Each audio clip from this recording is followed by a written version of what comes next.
يا مساء الفل عليكم يا بنات، عاملين ايه؟ يا رب تكونوا بخير. تعالوا بقى النهارده كده جايبه لكم طريقه سجق زي بتاعه عربيات الشوارع بالظبط بالظبط بالظبط.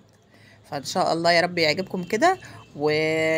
وتدوقوه كده زي ما انا ما دقته كده. انا بكلمكم دلوقتي وانا باكله تحفه تحفه تحفه تحفه. يلا بينا نخش كده بسرعه كده على المقادير ونشوف بتعمل ازاي. طبعا الراعي الرسمي هنا لعربيات الشوارع اللي بيحطوا ايه بقى الريحه اللي بتخليها حلوه؟ يا دهنه يا ليا. طبعا انا عندي ليا فاستغلتها، قمت حطيت كده بقى معلقه حلوه كده من الليا على حبه زيت صغيرين. وطبعا السجق زي ما قايل لكم انا بحب احطه الاول في ميه كده، انزله في ميه سخنه كده ياخد غلوه بس بسيطه اقوم مطلعاه. وبعد كده حطيت هنا اهي توميه كده مفرومه وخدتها تشويحه كده بسيطه. وبعد كده قمت نازله ببصلايه صغيره. طبعا انا ما كترتش عشان خاطر السجق عندي كان حبه صغيرين. طبعا الواحد جعان بقى فقمت قلبت كده في الفريزر فطلعت بطبق السجق ده اسيبه في حاله؟ ما ينفعش. الواحد طول ما هو سهران بيحب ياكل، فقلت يلا سندوتشين ليا كده على الماشي. بعد ما حطينا هنا البصله كده ودبلت شويه حطيت الملح والفلفل الاسمر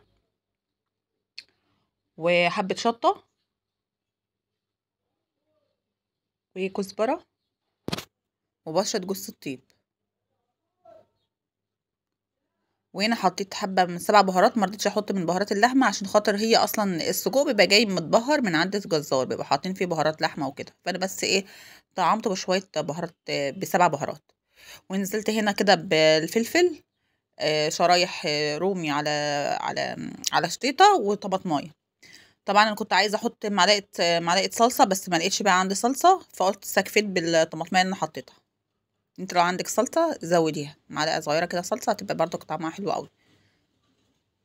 هتعود بقى كده هسيبها الريحه جميله جدا جدا.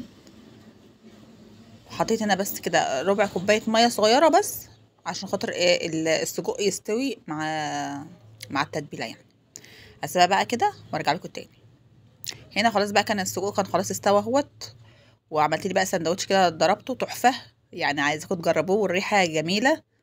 ويا رب الفيديو يكون عجبكم والوصفه تكون عجبتكم، واشوف وشكم على خير.